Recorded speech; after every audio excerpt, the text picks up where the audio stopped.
দেখো আমি তেল দিয়েছি, প্যানটার মধ্যে দিয়ে দিলাম জিরে, আর এখানে একটা পেঁয়াজ কেটে নিয়েছি, কিছু বাঁধাকপি।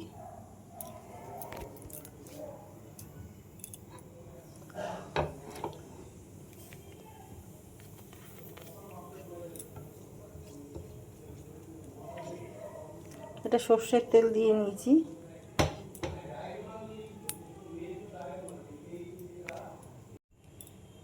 আচ্ছা দেখো তেলটা গরম হয়ে গেছে, জিরেগুলো মানে চুটুর পুটুর করছে।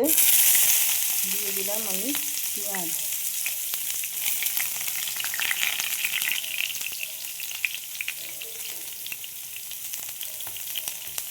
এখানে একটা কাঁচা লঙ্কা নিয়েছি আর বাঁধাকপি, এগুলোও দিয়ে দেবো।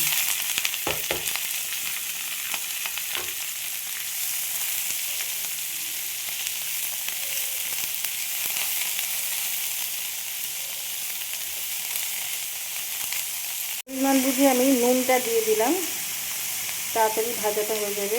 একটু লাল লঙ্কা গুঁড়ো দিয়ে দিলাম।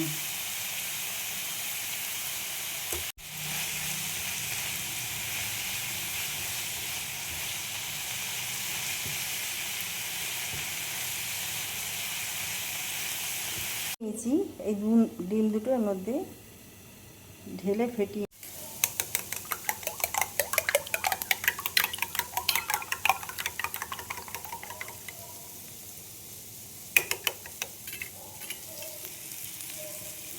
দেখো এটা ভাজা হয়ে গেছে,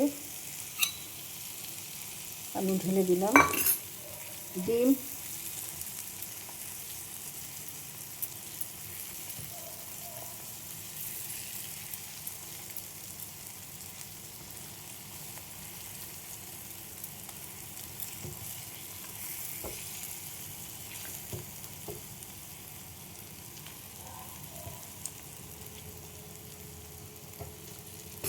আচ্ছা এখানে আমি একটু ম্যাগি মশলা দিয়ে দেবো, পুরোটা দেবো না, অল্প একটুখানি।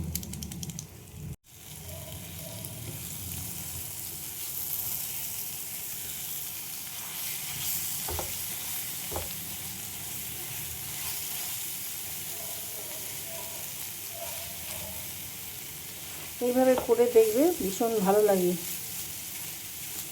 বিশেষ করে রাতে ডিনারের সাথে এরকম একটা রেসিপি।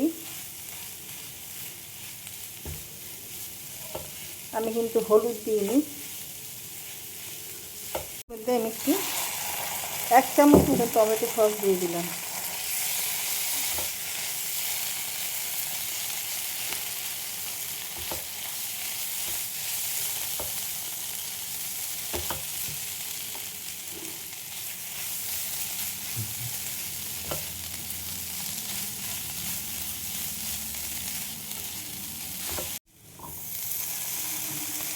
টমেটো দিয়ে দিলাম একটু।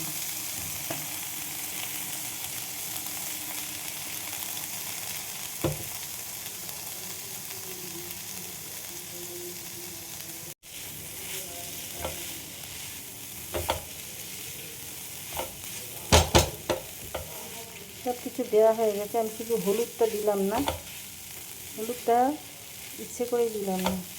তোমরা যেরকম ঝাল খাবে সেরকমভাবে ঝাল এর মধ্যে দেবে। গোলমরিচ দিতে পারো, কাঁচা লঙ্কা দিতে পারো, বাচ্চা থাকলে সেটা বুঝে শুনে দেবে।